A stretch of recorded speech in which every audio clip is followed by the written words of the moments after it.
Live in relation के 8 साल 4 abortion, मंदिर में शादी, बेवफा निकला प्रेमी, प्रेमिका ने लगाई मदद की गुहार। राजगढ़ थाना क्षेत्र के ददरा में कॉस्मेटिक की दुकान पर नौकरी करने वाली महिला आरती ने न्याय की गुहार लगाई है। उसने अपने प्रेमी से पति बने विनय प्रकाश उर्फ नीरज कुमार श्रीवास्तव पर गंभीर आरोप लगाते हुए पुलिस को तहरीर दी है, जिसमें शादी का झांसा देकर शारीरिक शोषण किया, अब साथ रखने से इनकार कर रहा है। इतना ही नहीं, अब तक 4 बार अबॉर्शन कराया है, अब शादी से इनकार कर रहा है। दुकान पर नौकरी के दौरान आरती की मुलाकात विनय से 2018 में हुई। दोनों के बीच प्रेम परवान चढ़ता रहा। करीब 8 वर्ष से विनय लिव इन रिलेशन में रहने लगा। महिला ने तहरीर में बताया है कि रेणुकूट हिंडाल्को में काम करने वाला विनय उसे राजगढ़ में किराए के मकान में रखा है। 3 भाइयों में सबसे छोटा है। दूसरे भाई की शादी दिसंबर महीने में हुई है। चौथा गर्भ आने पर उसने दवा खिलाकर निजी चिकित्सालय में गर्भपात करा दिया। युवती का आरोप है कि इस दौरान उसने अपने प्रेमी से कई बार शादी करने के लिए कहा, परंतु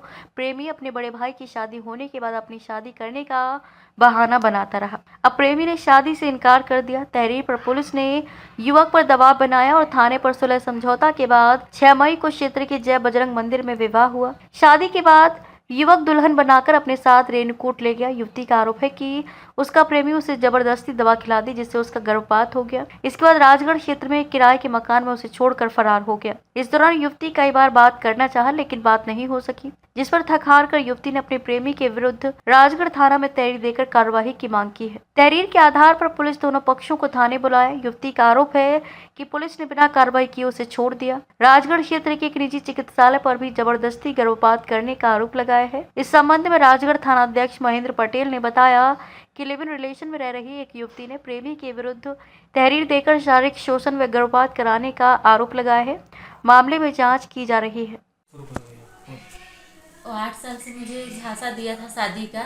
अब बोल रहा है कि शादी नहीं करेंगे क्योंकि मेरे पेट में बच्चा रह गया था। उसके घर वाले बोल रहे थे सभी लोग कि उसका बच्चा खराब करवा दो। फिर उसके बाद यहाँ थाने पर हम गए। थाने वाले जब मतलब 6 तारीख को शादी करवा दिए, 6 मई को।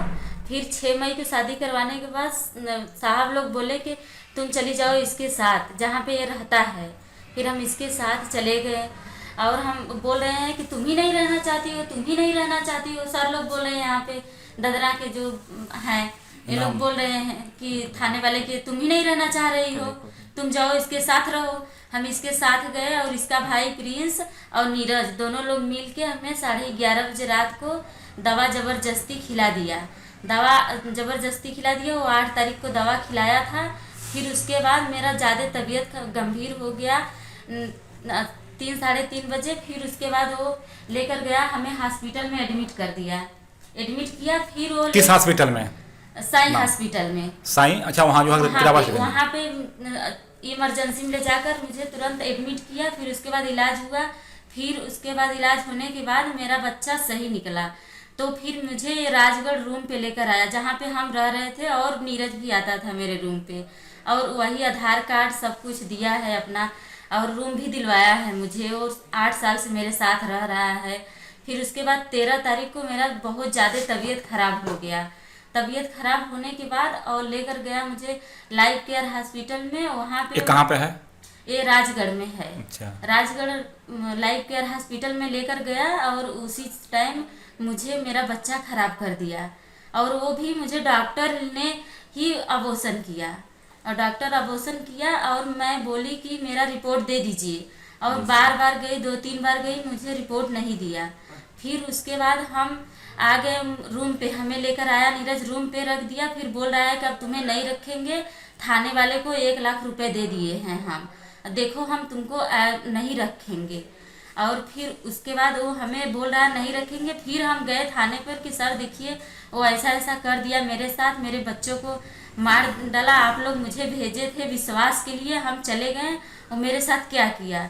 तो सर ने उसको बुलाए, सर ने बुलाए। फिर उसके बाद वो आया, और फिर आकर फिर आया और बोले कि ठीक है, उसको बुलाते हैं। वो नहीं आ रहा था, उसको बुलाते हैं। तो वो फिर आया और बोल रहा था कि हम नहीं रखेंगे इसको, हम कोर्ट मैरिज नहीं करेंगे। इसकी बहन बोल रही है नहीं रखेंगे, मेरा भाई नहीं रखेगा, जबरदस्ती मेरे भाई को फंसा रही है। और बोल रही थी कि मेरे भाई का बच्चा नहीं था, तो मैंने बोला कि अगर तुम्हारे भाई का बच्चा नहीं था तो मेरे बच्चों को खराब करने का तुम्हारा अधिकार नहीं है, क्योंकि जब तुम्हारा नहीं था तो क्यों बात खराब किए। फिर भी वो बोला कि हम नहीं रखेंगे, और यहाँ पे थाने वाले बोले कि नहीं रखोगे, चलो ठीक है तब चलो तुम बंद हो जाओ जेल में। मेरे संतुष्टि के लिए आधे घंटे के लिए वो लोग जेल में बंद किए, और फिर जैसे हम गए वैसे वो छोड़ दिए। फिर हम मैं सुबह से थाने से फ़ोन आया कि आरती तुम आओ यहाँ। हम गए थाने पर, बोले कि चलो ठीक है, इसलिए नीरज को छोड़ा गया है कि तुम्हारे साथ सोमवार को कोर्ट मैरिज करेगा। फिर हम सर लोगों को बात मानकर आ गए रूम पे। सोमवार से उसका फ़ोन स्विच ऑफ बता ही रहा है, अभी तक उसका फ़ोन खुला नहीं। आपका बच्चा गिरा है, जब वहाँ सब वो किए तो कितना पैसा लिए थे? 20,000 पैसा लिए थे। पैसा कौन दिया था? नीरज दिया था। लाइफ केयर डॉक्टर को? हाँ, लाइफ केयर डॉक्टर को। थाने पे भी बोल रहा था कि 1 लाख पैसा हम दिए हैं। नीरज बोला है कि थाने वाले कुछ भी नहीं करेंगे, जो कि हम पैसा से थाना खरीद लिए हैं, इसलिए मेरा वहाँ पे कुछ भी सुनवाई नहीं हो रहा है।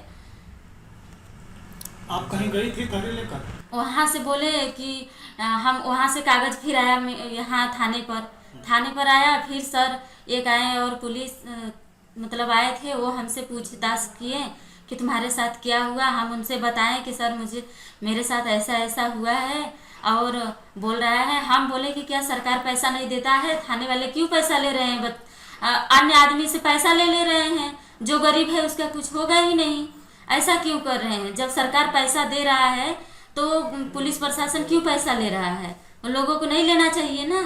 तो पैसा लेकर हम लोगों को कोई काम ही नहीं कर रहे हैं, ऐसा नहीं करना चाहिए। लेकिन वो लोग बहुत खतरनाक काम कर रहे हैं, मेरा कुछ भी नहीं कर रहे हैं, मुझे परेशान करके रख दिए हैं। आजकल बोल रहे हैं कि आजकल कर रहे हैं। और फिर उसके बाद उसका बाप बोला मुझसे कि तुम्हारा बच्चा खराब हो जाएगा तो हम घर से शादी करेंगे। अब उसका बाप भी कहाँ गया, और अपने बेटे को रख लिया है अपने घर। बोल रहा है हम अपने बेटे को बेदखल कर दिए हैं, जो बेदखल करेगा वो अपने घर में रखेगा।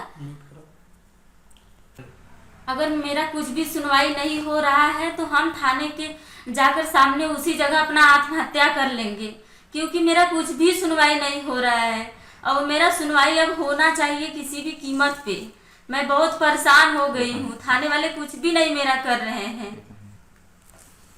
थाना कौन सा है बताना? थाना राजगढ़ में मेरा कुछ भी सुनवाई नहीं हो रहा है, और लाइफ केयर वाला मुझे रिपोर्ट नहीं दे रहा है। उसको मेरा रिपोर्ट देना चाहिए ना। वो अबॉर्शन ऐसा कर दिया है कि मेरा फिर भी हालत ऐसा हो रहा है कि फिर अबॉर्शन करने की पारी आ गया है। हम कल अभी गए अल्ट्रासाउंड करवाने, बोला है कि तुम्हारा अच्छे से हुआ नहीं है,